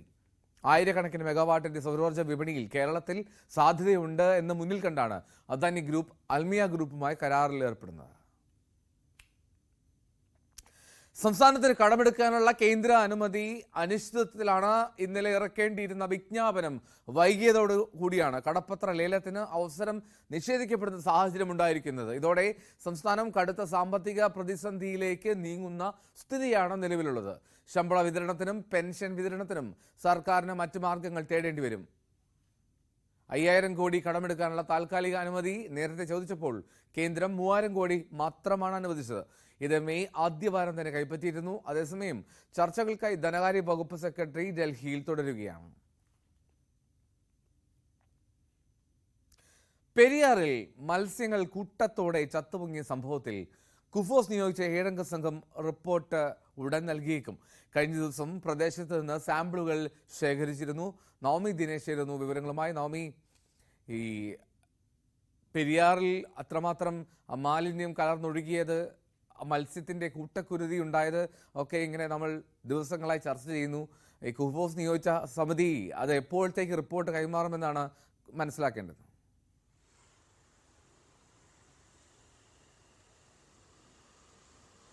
എൽദോ, മന്ത്രി സജി ചെറിയാന്റെ നേതൃത്വത്തിലായിരുന്നു 7 അംഗ സമിതിയെ നിയോഗിച്ചത്. ഈ റിപ്പോർട്ട് 7 ദിവസത്തിനകം തന്നെ മന്ത്രി സജി ചെറിയാന് നൽകണമെന്നാണ് ആവശ്യപ്പെട്ടിരുന്നത്. എന്തായാലും ഇന്ന് തന്നെ റിപ്പോർട്ട് സമർപ്പിക്കും എന്നാണ് നമുക്ക് അറിയാൻ കഴിയുന്നത്. എന്തായിരുന്നു ശരിക്കും ഈ പെരിയാറിൽ സംഭവിച്ചത്? ഏത് ഫാക്ടറിയിൽ നിന്നുള്ള രാസമാലിന്യങ്ങളാണ് ഒഴുക്കിവിട്ടത്? അതിന്റെ അളവ്, ഏത് ഉദ്യോഗസ്ഥർക്കാണ് ഈ സംഭവത്തിൽ വീഴ്ചയുണ്ടായത് എന്നടക്കമുള്ള കാര്യങ്ങൾ, അതോടൊപ്പം ഈ കർഷകർക്ക് എത്രത്തോളം നാശനഷ്ടമുണ്ടായി, ഇതടക്കമുള്ള കാര്യങ്ങളാണ് സമർപ്പിക്കാനായിരുന്നു നിർദ്ദേശം നൽകിയിരിക്കുന്നത്. എന്തായാലും ഇതെല്ലാം പരിശോധിച്ച ശേഷം സമഗ്രമായിട്ടുള്ള ഒരു റിപ്പോർട്ടായിരിക്കും ഇന്ന് മന്ത്രി സജി ചെറിയാന് മുൻപിൽ സമർപ്പിക്കുക. അതിനിടയിൽ ഏറ്റവും പുതിയ വാർത്ത വരുന്നത് ഏലൂരിലെ പാരിസ്ഥിതിക എഞ്ചിനീയറെ സ്ഥലം മാറ്റി എന്നുള്ളൊരു വിവരമാണ്. സജി ജോയിക്ക് പകരം റീജിയണൽ ഓഫീസിലെ സീനിയർ എൻവയോൺമെന്റൽ എഞ്ചിനീയറായ MA ഷിജുവിനെയാണ് നിയമിച്ചിരിക്കുന്നത്. ഈ മത്സ്യക്കുരുതി ഉണ്ടായതിന് പിന്നാലെ മന്ത്രി എറണാകുളം ജില്ലയുടെ കൂടി ചുമതലയുള്ള മന്ത്രി P. രാജീവിന്റെ നേതൃത്വത്തിൽ യോഗമുണ്ടായിരുന്നു. ഈ യോഗത്തെ തുടർന്നായിരുന്നു ഈ നടപടി എന്നാണ് PCB വ്യക്തമാക്കുന്നത്. എന്തായാലും ഒരു സ്ഥലം മാറ്റം, ആദ്യ പടി എന്നോണം ഒരു സ്ഥലം മാറ്റത്തിലേക്കാണ്, നടപടി എന്നോണം ഒരു സ്ഥലം മാറ്റം ഉണ്ടായിരിക്കുകയാണ്. വരും ദിവസങ്ങളിൽ കൂടുതൽ ഉദ്യോഗസ്ഥർക്കെതിരെ നടപടി സ്വീകരിക്കാനാണ് കാരണം ഇത് കൃത്യമായി ഉദ്യോഗസ്ഥരുടെ അനാസ്ഥ തന്നെയാണെന്ന് വ്യക്തമാകുന്നതാണ്. ഇവർ പരസ്പരം സർക്കാർ വകുപ്പുകൾ പഴിചാരുന്നുവെങ്കിൽ പോലും ഈ മത്സ്യ കർഷകർക്ക് കൃത്യമായി മുന്നറിയിപ്പ് കൊടുക്കാതെ പെരിയാറിലെ തന്നെ മത്സ്യങ്ങളെ ഒന്നടങ്കം കൊന്നൊടുക്കുന്ന ഒരു സാഹചര്യത്തിലേക്ക് മാറിയ ഈ ഉദ്യോഗസ്ഥരുടെ അനാസ്ഥ അത് ഒരു രീതിയിലും ന്യായീകരിക്കപ്പെടുന്നില്ല എന്ന് മന്ത്രി P. രാജീവ് യോഗത്തിൽ വ്യക്തമാക്കുകയും ചെയ്തിരുന്നു. അതിന്റെ മുന്നോടിയായി തന്നെയാണ് ആദ്യഘട്ടം എന്നോണം പരിസ്ഥിതി നിയന്ത്രണ ബോർഡ് മാനേജറെ, റീജിയണൽ ഓഫീസിലെ മാനേജറെ സ്ഥലം മാറ്റിയിരിക്കുകയാണ്. എൽദോ, ശരി, നവമിയാണ് വിവരങ്ങൾ പങ്കുവച്ചത്. എന്നാണെങ്കിലും ആ പെരിയാറിലെ ആ മത്സ്യക്കുരുതി, അത് ഏതൊക്കെ കമ്പനികളാണ് ഇതിൽ ഈ മാലിന്യം പെരിയാറിലേക്ക് ഒഴുക്കിവിട്ടത്, ഇതിലൊക്കെ കണ്ടെത്തേണ്ട സാഹചര്യമുണ്ട്. അതിൽ നടപടിയുമായി മുന്നോട്ട് പോകുന്നുണ്ട്. എന്നാലും ഇപ്പോൾ ഏറ്റവും ഒടുവിൽ നവമി റിപ്പോർട്ട് ചെയ്ത പോലെ പരിസ്ഥിതിക എഞ്ചിനീയറെ സ്ഥലം മാറ്റിക്കൊണ്ടുള്ള ഉത്തരവ് പുറത്തിറങ്ങിയിട്ടുണ്ട്. അതാണ് ഏറ്റവും ഒടുവിലത്തെ അപ്ഡേറ്റ്. അപ്പോൾ ഈ മഴ അത് തുടരുന്നുണ്ട് പലയിടത്തും. ഈ മഴയും മോശം കാലാവസ്ഥയും കാരണം യാത്ര ചെയ്യുന്നവരൊക്കെ പ്രത്യേകം ശ്രദ്ധിക്കുക. ഏറ്റവും പ്രധാനം ട്രെയിൻ യാത്രകൾ പലപ്പോഴും ലേറ്റ് ആകുന്നുണ്ട്. തിരുവനന്തപുരം ഭാഗത്തേക്കുള്ള ട്രെയിനുകൾ കൂടുതലും വൈകി ഓടുകയാണെന്നുള്ള വിവരമാണ് ഇപ്പോൾ വരുന്നത്. അപ്പോൾ തിരുവനന്തപുരത്തേക്കൊക്കെ ട്രെയിനിൽ വരുന്നവർ ശ്രദ്ധിക്കുക. 10ലേറെ ട്രെയിനുകൾ വൈകി ഓടുകയാണ്. ലേറ്റാണ് ട്രെയിനുകളെല്ലാം. Chennai Thiruvananthapuram super fast, Malabar express, island express, Mysuru Kochuveli express ഇവയൊക്കെ വൈകി ഓടുകയാണ്. അപ്പോൾ സമയത്ത് എത്തണം എന്നുള്ള ആളുകൾ വേറെ മറ്റൊരു മാർഗം, ബദൽ മാർഗം കണ്ടെത്തുന്നത് നല്ലതായിരിക്കും. സാമ്പത്തിക പ്രതിസന്ധിക്ക് പിന്നാലെ പ്രതികൂല കാലാവസ്ഥയും പാലക്കാട്ടെ നെൽകർഷകർക്ക് തിരിച്ചടിയാവുകയാണ്. തുടർച്ചയായ മഴ ഞാറ്റടിയെ പ്രതിസന്ധിയിലാക്കിയിരിക്കുകയാണ്. വിത്ത് സംഭരണത്തിൽ സർക്കാർ അനാസ്ഥയും കർഷകരെ കാര്യമായി ബാധിച്ചു.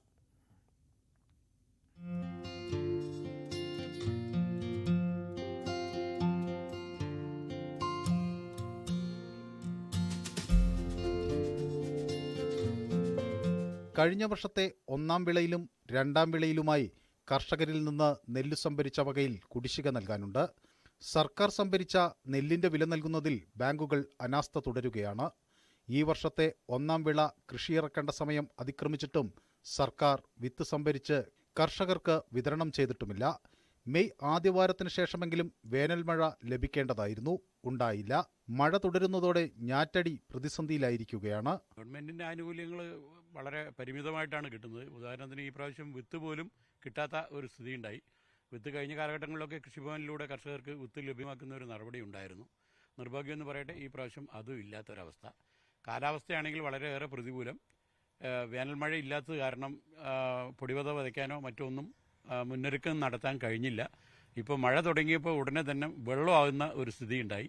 ഇനി ഞാറുപാകണമെങ്കിൽ അതിനും പ്രയാസം. ഒരുപാട് പ്രതിസന്ധികളിലൂടെ കടന്നു പോവുകയാണ്. ഇതൊക്കെ കഴിഞ്ഞിട്ട് ഈ നെല്ല് ഉൽപ്പാദിപ്പിച്ച് സർക്കാരിന് കൊടുത്താൽ സർക്കാരാണെങ്കിൽ പണം തരുന്നില്ല.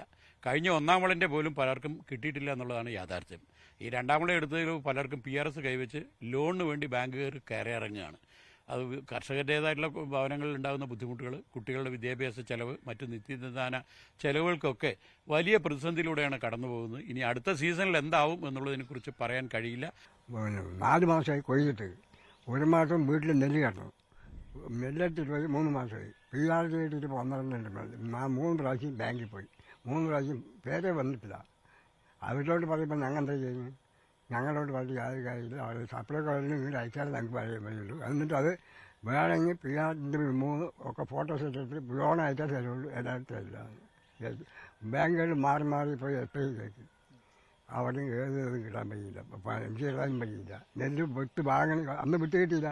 ഇപ്പോൾ വിത്ത് വാങ്ങണ 45 ഉള്ളൂ 1 കിലോ വിത്തിന്. അത് എവിടെയും പോയി വാങ്ങിയിട്ട് വരണം. 2 പൂവലായിട്ടാണ് പാലക്കാട്ടെ നെൽകൃഷി രീതി.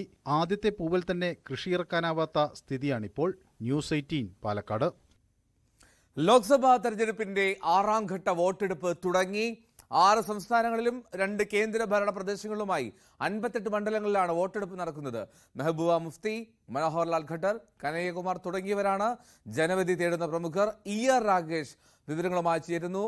രാഗേഷ്, 6ാം ഘട്ടത്തിലേക്ക്, അവസാന ലാപ്പിലേക്ക് എത്തുകയാണ് ലോക്സഭാ തെരഞ്ഞെടുപ്പ്.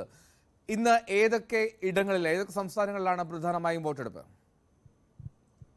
എൽദോ, അവസാന ലാപ്പിലേക്ക് കടക്കുകയാണ് ലോക്സഭാ തെരഞ്ഞെടുപ്പ്. അതായത് ഇനി അവശേഷിക്കുന്ന 115 മണ്ഡലങ്ങളിലെ വോട്ടെടുപ്പ് മാത്രം. അതിൽ 58 മണ്ഡലങ്ങളിൽ നിന്നിപ്പോൾ വോട്ടെടുപ്പ് പുരോഗമിച്ചുകൊണ്ടിരിക്കുകയാണ്. എൽദോ സൂചിപ്പിച്ച് ആണെങ്കിൽ ഇന്ന് 58 മണ്ഡലങ്ങൾ, അത് 6 സംസ്ഥാനങ്ങളിലും 2 കേന്ദ്രഭരണ പ്രദേശങ്ങളിലുമാണ്. UP-യിലെ 14 സീറ്റ്, ഹരിയാനയിൽ 10, ബീഹാറിലും പശ്ചിമ ബംഗാളിലും 8 വീതം സീറ്റുകൾ, ഡൽഹിയിൽ 7, ജമ്മു കശ്മീരിലെ 1 സീറ്റ്, ഒഡീഷയിൽ 6, ജാർഖണ്ഡിൽ 4. ഇങ്ങനെ 58 മണ്ഡലങ്ങളിലാണ് വോട്ടെടുപ്പ് നടക്കുന്നത്. ഇതിൽ ഏറ്റവും ശ്രദ്ധേയമായ മത്സരം നടക്കുന്നത് ഡൽഹിയിൽ തന്നെയാണ്. കാരണം ഇന്ത്യ സഖ്യത്തിൻ്റെ ഒരു പരീക്ഷണശാല എന്ന് വിശേഷിപ്പിക്കാവുന്ന അത് ഡൽഹിയാണ്. മറ്റിടങ്ങളിൽ സഖ്യമൊക്കെ ഉണ്ട് എങ്കിൽ പോലും ആം ആദ്മി പാർട്ടി കോൺഗ്രസിനെ തകർത്തെറിഞ്ഞുകൊണ്ട് വന്ന ആം ആദ്മി പാർട്ടിയുമായി കൈകൊടുത്തുകൊണ്ട് കോൺഗ്രസ് മത്സരിക്കുന്ന പ്രത്യേകതയാണ് ഇതിനെ വ്യത്യസ്തമാക്കുന്നത്. പ്രത്യേകിച്ച് കഴിഞ്ഞ 2 തെരഞ്ഞെടുപ്പുകളിലും BJP 7-ൽ 7 വീതം സീറ്റുകൾ നേടിയ സ്ഥലമാണ് ഡൽഹി. അതാണ് പ്രധാനമായും ഈ 2 പാർട്ടികളെ സഖ്യത്തിലേക്ക് നയിച്ചത്. മാത്രമല്ല, കോൺഗ്രസ് ഇക്കാര്യത്തിൽ വലിയ വിട്ടുവീഴ്ച നടത്തുകയും ചെയ്തിട്ടുണ്ട്. കാരണം കഴിഞ്ഞ തവണത്തെ തെരഞ്ഞെടുപ്പിൽ ഏതാണ്ട് ഭൂരിഭാഗം സീറ്റുകളിലും BJPക്ക് പിന്നിൽ 2ാം സ്ഥാനത്ത് വന്നത് കോൺഗ്രസ് ആയിരുന്നുവെങ്കിൽ ആം ആദ്മി പാർട്ടിക്ക് ഇന്ന് 4 സീറ്റ് വേണമെന്ന ആം ആദ്മി പാർട്ടി ആവശ്യത്തിന് കോൺഗ്രസ് വഴങ്ങുകയായിരുന്നു. അങ്ങനെ ഏതായാലും 7 ശക്തമായ മത്സരം ഡൽഹിയിൽ നടക്കുന്നുണ്ട്. ഈ സഖ്യം താഴെ തലത്തിൽ, നേതാക്കൾക്കിടയിലുള്ളൊരു ഐക്യം താഴെ തലത്തിൽ വർക്കൗട്ട് ആയിക്കഴിഞ്ഞാൽ അത് വലിയ മുന്നേറ്റം ഉണ്ടാക്കാൻ കഴിയും എന്നൊരു പ്രതീക്ഷ ഏതായാലും ഇന്ത്യ സഖ്യത്തിനുണ്ട്. കാരണം ഇപ്പോൾ പല നേതാക്കളും വോട്ട് ചെയ്ത് നോക്കുകയാണ്. അരവിന്ദ് കെജ്രിവാൾ 11 മണിക്കാണ് വോട്ട് രേഖപ്പെടുത്തുന്നത്. അദ്ദേഹം ചാന്ദിനി ചൗക്കിലെ സിവിൽ ലൈൻസിലാണ് വോട്ട് രേഖപ്പെടുത്തുന്നത്. അവിടെ കോൺഗ്രസ് സ്ഥാനാർത്ഥിയാണ് മത്സരിക്കുന്നത്. അപ്പോൾ സ്വാഭാവികമായും ആം ആദ്മി പാർട്ടി സ്ഥാനാർത്ഥിക്കല്ല, അദ്ദേഹം കോൺഗ്രസ് സ്ഥാനാർത്ഥിക്കാണ് വോട്ട് രേഖപ്പെടുത്തുന്ന കൗതുകം കൂടിയുണ്ട്. അങ്ങനെ നേതാക്കൾ തമ്മിലുള്ള ഐക്യം താഴെ തട്ടിൽ പ്രതിഫലിച്ചാൽ അതൊരു വലിയ മാറ്റം ഉണ്ടാക്കാൻ കഴിയുമെന്ന പ്രതീക്ഷ ഏതായാലും നേതാക്കൾക്കുണ്ട്. ഹരിയാനയിലും വാശിയേറിയ പോരാട്ടം തന്നെയാണ് നടക്കുന്നത്. കഴിഞ്ഞ തവണ BJP 10-ൽ 10 സീറ്റും വിജയിച്ചതാണ്. പക്ഷേ ഇത്തവണ പല വിഷയങ്ങളുണ്ട്, കർഷക സമരം അടക്കമുള്ള വിഷയങ്ങളുണ്ട്. മാത്രവുമല്ല, കോൺഗ്രസ് നേതാക്കൾ സജീവമായി അവിടെ പ്രചാരണ രംഗത്തുണ്ടായിരുന്നു. രാഹുൽ ഗാന്ധി അടക്കമുള്ളവർ കഴിഞ്ഞ ദിവസം റാലികളിലൊക്കെ സജീവമായി തന്നെ ഉണ്ടായിരുന്നു. അപ്പോൾ ഒരു മാറ്റം ഉണ്ടാകുമെന്നൊരു പ്രതീക്ഷ ഏതായാലും കോൺഗ്രസിന്, ഇന്ത്യ സഖ്യത്തിനുണ്ട്. ഒപ്പം UP ഈ തെരഞ്ഞെടുപ്പിൽ ഏറ്റവും നിർണായകമാകുന്ന സംസ്ഥാനമാണ്. UPയിലെ പ്രകടനം തന്നെയായിരിക്കും BJP ആയാലും അല്ലെങ്കിൽ ഇന്ത്യ സഖ്യമായാലും അത് ആര് നേടുമെന്ന് വിലയിരുത്തുക. കാരണം ഇന്നിപ്പോൾ വോട്ടെടുപ്പ് നടക്കുന്ന മൊത്തം 58 മണ്ഡലങ്ങൾ എടുത്താൽ അതിൽ 45ലും വിജയിച്ചത് കഴിഞ്ഞ തവണ NDA ആയിരുന്നു. BJP മാത്രം 40 സീറ്റുകൾ വിജയിച്ചു. കോൺഗ്രസിന് 1 സീറ്റിൽ മാത്രമാണ് വിജയിക്കാൻ സാധിച്ചത്. അപ്പോൾ അങ്ങനത്തെ ഒരു കണക്കെടുക്കുമ്പോൾ മാറ്റം, അതായത് 400 സീറ്റുകൾ എന്നൊരു അവകാശവാദം BJP ഉന്നയിക്കുമ്പോൾ അതിനേക്ക് എത്തണമെങ്കിൽ കഴിഞ്ഞ തവണത്തേക്കാൾ മികച്ച പ്രകടനം നടത്തണം. അതല്ല, BJP അധികാരത്തിൽ വരില്ല എന്ന് ഇന്ത്യ സഖ്യം ആവർത്തിക്കുമ്പോൾ കഴിഞ്ഞ തവണത്തിൽ നിന്ന് വ്യത്യസ്തമായൊരു വലിയ മുന്നേറ്റം ഈ മേഖലകളിൽ നടത്തിയേ മതിയാകൂ. ഏതായാലും പ്രധാനപ്പെട്ട നേതാക്കളൊക്കെ തന്നെ ഇപ്പോൾ വോട്ട് രേഖപ്പെടുത്തിയിട്ടുണ്ട്. വിദേശകാര്യമന്ത്രി S ജയശങ്കർ, ഒപ്പം തന്നെ ഹർദീപ് സിംഗ് പുരി തുടങ്ങിയവരൊക്കെ തന്നെ വോട്ട് രേഖപ്പെടുത്തി. ഡൽഹി മണ്ഡലത്തിലെ BJP സ്ഥാനാർത്ഥി ബാൻസുരി സ്വരാജ് അല്പം മുമ്പ് വോട്ട് രേഖപ്പെടുത്തി. ഏതായാലും അരവിന്ദ് കെജ്രിവാൾ അടക്കമുള്ള നേതാക്കൾ ഇന്ന് 11 മണിക്കാണ് വോട്ട് രേഖപ്പെടുത്തുക. രാഹുൽ ഗാന്ധി, സോണിയാഗാന്ധി തുടങ്ങിയവരും ഡൽഹിയിൽ വോട്ട് രേഖപ്പെടുത്തും. എന്നാലും രാകേഷാണ് വിവരങ്ങൾ നാഷണൽ ഡെസ്കിൽ നിന്ന് പങ്കുവച്ചത്. അരവിന്ദ് കെജ്രിവാളിന്റെ അറസ്റ്റ്, ജയിൽവാസം, അതിനുശേഷമുള്ള പുറത്തിറങ്ങൽ, ഇതിന്റെയൊക്കെ പശ്ചാത്തലം കൂടി ഉണ്ട് ഡൽഹിയിൽ നിന്ന് വോട്ടെടുപ്പിലേക്ക് പോകുമ്പോൾ എന്നുള്ളതാണ് ശ്രദ്ധേയമായിട്ടുള്ള കാര്യം. രാകേഷ് വിവരങ്ങൾ പങ്കുവയ്ക്കും വരും ബുള്ളറ്റിനുകളിലും. ദക്ഷിണേന്ത്യയിലെ ആനകളുടെ കണക്കെടുപ്പ് ഇന്ന് അവസാനിക്കുകയാണ്. 3 ദിവസങ്ങളിൽ 3 ഘട്ടങ്ങളായിട്ടാണ് വനം വകുപ്പ് ഉദ്യോഗസ്ഥർ കണക്കെടുപ്പ് നടത്തുന്നത്. ഓരോ മേഖലയ്ക്കും കീഴിൽ നിശ്ചിത ബ്ലോക്കുകളാക്കി തിരിച്ച് അവിടങ്ങളിൽ ആനകളെ നേരിട്ട് തിരിച്ചറിയാൻ കഴിയുന്ന തരത്തിൽ സുരക്ഷിത അകലത്തിൽ നിന്ന് സൂക്ഷ്മതയോടുകൂടി വിവരങ്ങൾ ശേഖരിക്കുകയാണ് ആദ്യ ദിനം ചെയ്യുന്നത്. 2ാം ദിനം അവർ സഞ്ചരിക്കുന്ന പാതയിലൂടെയാണ് വിവരശേഖരണം. 3ാം ദിനം ആനകൾ വെള്ളം കുടിക്കാനെത്തുന്ന സ്രോതസ്സുകൾ കേന്ദ്രീകരിച്ചും പഠനം നടക്കും. നെടുങ്കയം മേഖലയിലാണ് ഇപ്പോൾ ഉള്ളത്. ദൃശ്യങ്ങളിൽ കാണാം ആനകളവിടെ തീറ്റ തിന്നുന്നതിൻ്റെ ദൃശ്യങ്ങൾ നമുക്കിവിടെ കാണാം. 3 ആനകൾ, ഒരു കുട്ടിയനടക്കം 3 ആനകളാണ് ഇവിടെ ഉള്ളത്. ഇതൊരു തേക്ക് പ്ലാന്റേഷനാണ്. നമ്മളീ നിൽക്കുന്ന ഇടത്തൊക്കെ അവർ നടന്നു പോയതിൻ്റെ അടയാളങ്ങളുണ്ട്. സ്ഥിരമായിട്ട് ആന ഇറങ്ങുന്ന വനത്തോട് ചേർന്നുള്ള തേക്ക് പ്ലാന്റേഷനാണ് ഇവിടെ. നമുക്കിവിടെ ആനകളെ തീറ്റ തിന്നുന്നത് കാണാൻ സാധിക്കും. നമ്മളൊപ്പം കരുളായി റേഞ്ച് ഓഫീസർ ചേരുന്നുണ്ട്. സാർ, ഇപ്പോൾ ഇതിൻ്റെ എങ്ങനെയാണ് നമ്മളിതിനെ രേഖപ്പെടുത്തുന്നതിൻ്റെ ശാസ്ത്രീയമായി? നമ്മൾ ഇന്നിപ്പോൾ 2ാമത്തെ ദിവസമാണ്. ഫസ്റ്റ് ദിവസം നമ്മൾ ഡയറക്റ്റ് സൈറ്റിംഗ് ആയിരുന്നു. അപ്പോൾ ഡയറക്റ്റ് സൈറ്റിങ്ങിൽ നമ്മൾ ഇന്നലെ ഇതേ ലൊക്കേഷനിൽ ഈ ബ്ലോക്കിൽ തന്നെ നമുക്ക് സൈറ്റിംഗ് ഉണ്ടായിട്ടുണ്ട്. മൊത്തം ഇന്നലെ നമുക്കൊരു 16 3 ഗ്രൂപ്പിലായിട്ട് ആനയെ കൗണ്ട് ചെയ്തപ്പോൾ കിട്ടിയിട്ടുണ്ട് ഡയറക്റ്റ് സൈറ്റിൽ തന്നെ. ഇന്ന് നമ്മൾ ഇതിൻ്റെ 2ാമത്തെ ഭാഗമായിട്ട് നമ്മൾ ട്രാൻസെക്ട് ലൈനിലൂടെ സഞ്ചരിച്ച് ആണ് ഇതിൻ്റെ ആനപ്പിണ്ടം നോക്കിയിട്ട് അതിൻ്റെ ഒരു ഫോർമുല അനുസരിച്ചാണ് ഇന്ന് നമ്മൾ ഇതിൻ്റെ ഡാറ്റ പിന്നെ അനലൈസ് ചെയ്യുക. ഈ ആനകളെ നേരിട്ട് കാണുന്നുണ്ടല്ലോ നമ്മൾ, ഇതിനെ എങ്ങനെയാണ് നമ്മൾ ഐഡന്റിഫൈ ചെയ്യുന്നത്? എങ്ങനെയാണ് അതിന്റെ മാർക്ക് ചെയ്യുന്ന രീതി? അതായത് നമുക്ക് സുരക്ഷിതമായ ഒരു അകലം നിന്നിട്ട് മാക്സിമം അതിനെ ക്ലോസ് ആയിട്ട് എന്നാൽ നമുക്ക് സുരക്ഷിതമായ അകലം നിന്നിട്ട് ആനയുടെ ഓരോന്നിൻ്റെ ഫീച്ചേഴ്സ് നമുക്ക് പറ്റാവുന്നിടത്തോളം നമ്മളെ ഡാറ്റ ഷീറ്റിൽ ചോദിക്കുന്നുണ്ട്. അത് നമ്മൾ റെക്കോർഡ് ചെയ്യും. അതായത് മെയിലാണോ ഫീമെയിലാണോ, അതോ വലിയ മുതിർന്നതാണോ, അതോ ഒരു ഇടത്തരാണോ, ജുവനയിലാണോ, അതോ അതിലും ചെറിയ കാഫാണോ, അതോ സബ് അഡൽറ്റ് ആണോ, ഇങ്ങനെ നമുക്കൊരു ക്ലാസിഫിക്കേഷൻ ഉണ്ട്. അത് നമ്മളിതിൻ്റെ പരിശീലനത്തിൻ്റെ ഭാഗമായിട്ട് നമ്മളെ എല്ലാ സ്റ്റാഫിനും ഇതിൻ്റെ വളണ്ടിയേഴ്സിനും നമ്മൾ ക്ലാസ് കൊടുത്തിട്ടുണ്ട്. അതിൻ്റെ ബേസ് ചെയ്തിട്ട് അത് നമ്മളെ ഡാറ്റ ഷീറ്റിൽ അവർക്ക് പിക്ചറായിട്ട് തന്നെ കൊടുത്തിട്ടുണ്ട്. അത് ബേസ് ചെയ്തിട്ട് അവർ ഓരോതിലും നോട്ട് ചെയ്യും.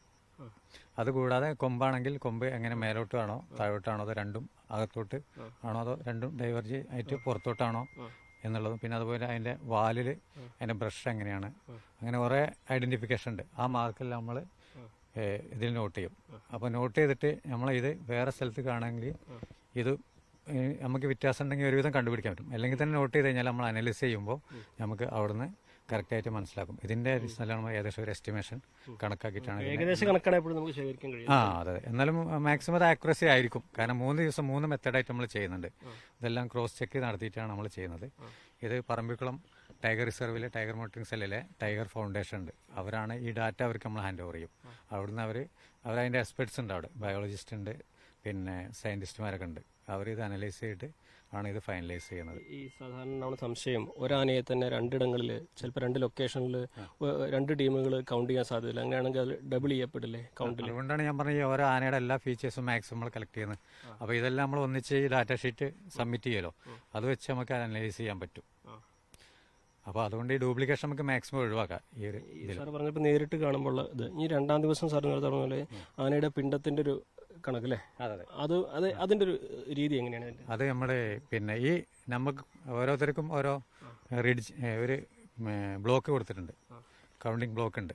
ഈ ബ്ലോക്കിൽ നമ്മൾ മുൻകൂട്ടി ഒരു സ്ഥലം ഐഡൻറ്റിഫൈ ചെയ്തിട്ട് ഈ ഒരു 1.5 കിലോമീറ്ററോളം ഡയറക്റ്റ് ലൈന് ട്രാൻസെക്റ്റ് എന്നാണ് പറയും, അത് നമ്മൾ ക്ലിയർ ചെയ്യും. എന്നിട്ട് അതിലൂടെ സ്ട്രൈറ്റ് ആയിട്ട് നമ്മൾ സഞ്ചരിക്കും ഈ 1.5 കിലോമീറ്റർ. ഇതിൻ്റെ സ്റ്റാർട്ടിങ്ങിലും എൻഡിലും ഉള്ള GPS കോർഡിനേറ്റ് നമ്മൾ റെക്കോർഡ് ചെയ്തിട്ടുണ്ടാവും. എന്നിട്ട് ഇങ്ങനെ സഞ്ചരിക്കുന്ന സമയത്ത് ഇതിൻ്റെ റൈറ്റ് സൈഡിലും ലെഫ്റ്റ് സൈഡിലും കാണുന്ന ആനപ്പിണ്ടങ്ങൾ, അതായത് നമുക്ക് അതിൽ ലൈനിലൂടെ പോകുമ്പോൾ കാണാൻ പറ്റുന്ന മാത്രം നമുക്ക് നോക്കിയാൽ മതി. അതിലേക്ക് നമ്മൾ പെർപെൻഡിക്കുലർ ആയിട്ട് ഈ നമ്മൾ പോകുന്ന പാരലൈനിൽ നിന്ന് അതിലേക്കുള്ള ദൂരം കണക്കാക്കും. എത്ര ആനപ്പിണ്ടം കണ്ടു, എത്ര ഹീപ്പ്, എത്ര കൂട്ടം കണ്ടു എന്ന് നോക്കും. അതിൻ്റെ മധ്യത്തിലേക്ക് നമ്മൾ ടാപ്പ് വെച്ചിട്ട് ഈ ബേസ് ലൈനുള്ള അതിൻ്റെ അളവ് നമ്മൾ ഈ ഡാറ്റ ഷീറ്റിൽ നോട്ട് ചെയ്യും.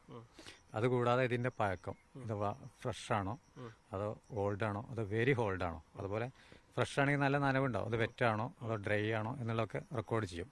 അപ്പോൾ എന്താ വെച്ചാൽ ഒരേ സമയത്ത് പല ട്രാൻസാക്റ്റിലും നമുക്ക് ഫ്രഷ് ആയിട്ട് കിട്ടുകയാണെങ്കിൽ അത്ര ആന നമുക്ക് അവിടെ പ്രസൻസ് ഉണ്ട് എന്ന് മനസ്സിലാക്കാൻ കഴിയും.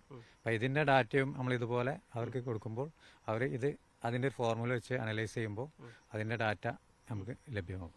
ഇതിന് പുറമെ ഈ GPS പോലെയുള്ള ആധുനിക സംവിധാനങ്ങൾ എങ്ങനെ ഉപയോഗപ്പെടുത്തുന്നത്? അത് നമ്മളെ ശരിക്ക് നമ്മുടെ ഈ മൊത്തം ഈ ലാൻഡ്സ്കേപ്പ്, നമ്മളെ ഈ നിലമ്പൂർ സൗത്ത് ഡിവിഷനിൽ 17 ബ്ലോക്ക് ഉണ്ട്. ഇപ്പോൾ കരുളായി റേഞ്ചിൽ 14 ബ്ലോക്കാണുള്ളത്. ഈ ബ്ലോക്കുകളെല്ലാം നമ്മൾ പ്രത്യേകം മാപ്പ് ചെയ്തിട്ടുണ്ടാവും. ഈ മാപ്പിൽ ഈ ലൊക്കേഷൻ നമുക്ക് മനസ്സിലാക്കാൻ വേണ്ടിയിട്ട് ഒരു ആപ്പുണ്ട്. ഈ ആപ്പ് ഉപയോഗിച്ചിട്ട് നമുക്ക് ഏതിലൂടെ നമ്മൾ യാത്ര ചെയ്ത് നമുക്ക് അറിയാൻ പറ്റും. അതുപോലെ തന്നെ അതിൻ്റെ ആനയെ കണ്ട ലൊക്കേഷൻ നമുക്ക് നോട്ട് ചെയ്തിട്ട് GPS റീഡിങ്ങും അതിൽ റെക്കോർഡ് ചെയ്യാം. ഒരു ലോക്കസ് മാപ്പ് ഉപയോഗിച്ചിട്ട് അതിപ്പോൾ നമ്മളിപ്പോൾ ഈ ആനയൊന്നും കാണുന്നല്ലോ, ഇപ്പോൾ ആന കണ്ടു, ആ സമയത്ത് നമ്മൾ ആ ലൊക്കേഷനിലെ റീഡിങ് നമുക്ക് ആന മൂവ് ആയി കഴിഞ്ഞാൽ അവിടെ പോയി കഴിഞ്ഞാൽ കറക്റ്റ് ലൊക്കേഷൻ കിട്ടും. അപ്പോൾ ഇത് മൊത്തത്തിൽ നമുക്ക് ചെയ്യുമ്പോൾ എവിടേക്ക് ആന നമ്മൾ കണ്ടു എന്നുള്ള സ്പോട്ട് നമുക്ക് കറക്റ്റ് ഒരു പ്രദേശം മുഴുവനായിട്ട് നമുക്ക് ഒരു സമയത്ത് നോക്കാം. അതെ, ഈ മാപ്പ് മൊത്തത്തിൽ എടുത്തു കഴിഞ്ഞാൽ നമ്മൾ ഏതെല്ലാം ബ്ലോക്കിൽ കിട്ടിയെന്നുള്ള സ്പോട്ടായിട്ട് നമുക്ക് കാണാൻ സാധിക്കും.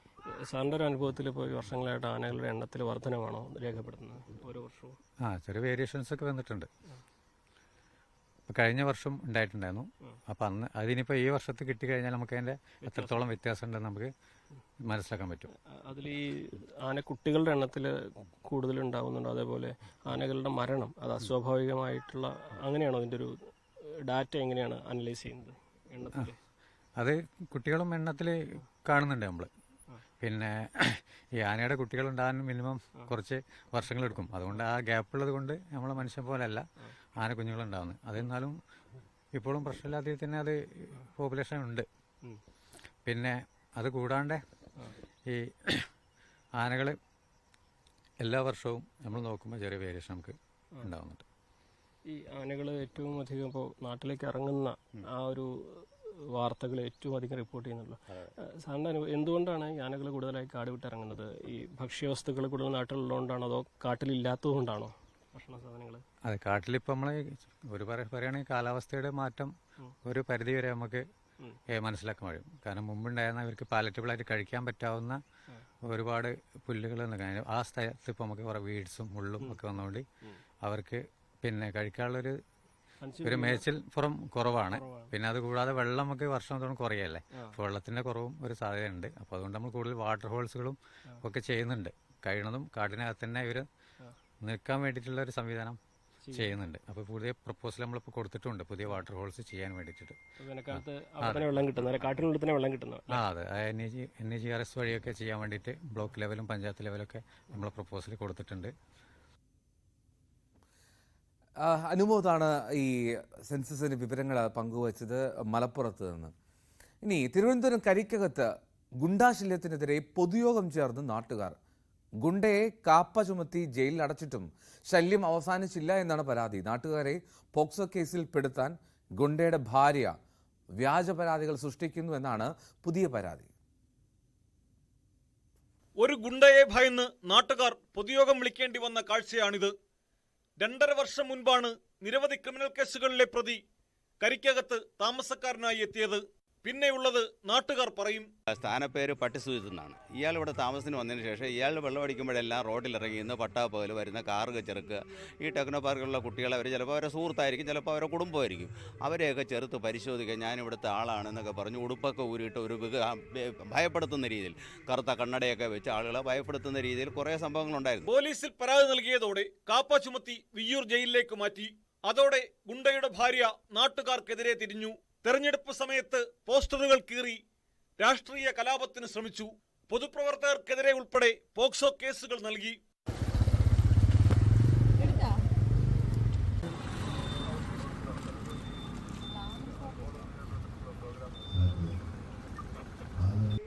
അവനേക്കാൾ ഭീകരമാണ് അവൻ്റെ ഭാര്യ. ഈ തിരുവനന്തപുരം ജില്ലയിലെ ഒരു താമസ സ്ഥലത്ത് മുഴുവൻ ഈ സിത്താര എന്ന് പറയുന്ന അവളാണ് ഈ പ്രശ്നക്കാരി. സുജിത്ത് എന്ന് പറയുന്നവനെ കേസിൽ കൊടുക്കുന്നതിൽ പ്രധാനപ്പെട്ട ഒരു പങ്ക് വഹിക്കുന്നത് സ്ത്രീയാണ്. 2 പെൺകുട്ടികളെ ഉപയോഗിച്ചുകൊണ്ട് ഞങ്ങൾ 4 ആളുകളുടെ പേരിൽ കേസ് കൊടുത്തു. അതെല്ലാം പോക്സോ എടുക്കുന്നതിന് വേണ്ടിയാണ്. എൻ്റെ പേരിൽ ഒരു കള്ളക്കേസ് പോസ്കോ വരും.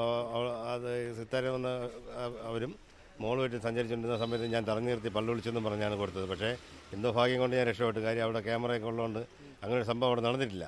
നഷ്ടമായ സമാധാനം ഇനി എന്ന് തിരികെ ലഭിക്കുമെന്ന കാത്തിരിപ്പിലാണ് കരിക്കകം നിവാസികൾ. News 18 Thiruvananthapuram.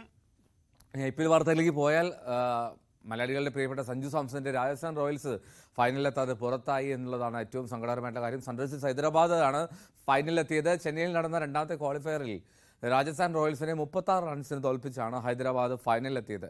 Kolkata night Riders ആണ് ഫൈനലിൽ എതിരാളികളാവുക. ആദ്യം ബാറ്റ് ചെയ്ത ഹൈദരാബാദ് 9 വിക്കറ്റ് നഷ്ടത്തിൽ 175 റൺസ് എടുത്തു. മികച്ച ബൗളിംഗ് പ്രകടനം പുറത്തെടുത്ത രാജസ്ഥാന് പക്ഷേ ബാറ്റിംഗിൽ മികവ് പുലർത്താൻ കഴിഞ്ഞില്ല. 20 ഓവറിൽ 8 വിക്കറ്റ് നഷ്ടത്തിൽ 139 റൺസ് എടുക്കാനേ രാജസ്ഥാന് കഴിഞ്ഞുള്ളൂ. രാജസ്ഥാന് വേണ്ടി ധ്രുവ് ജുറേൽ അർദ്ധ സെഞ്ചുറി നേടിയപ്പോൾ ഹെൻറിച്ച് ക്ലാസിന്റെ അർദ്ധ സെഞ്ചുറി പ്രകടനമാണ് ഹൈദരാബാദിനെ രക്ഷിച്ചത്. രാജസ്ഥാന് വേണ്ടി ആവേശ് ഖാനും ഹൈദരാബാദിന് വേണ്ടി ഷഹബാസ് അഹമ്മദ് 3 വിക്കറ്റ് വീതം വീഴ്ത്തി. ഞായറാഴ്ചയാണ് ഫൈനൽ.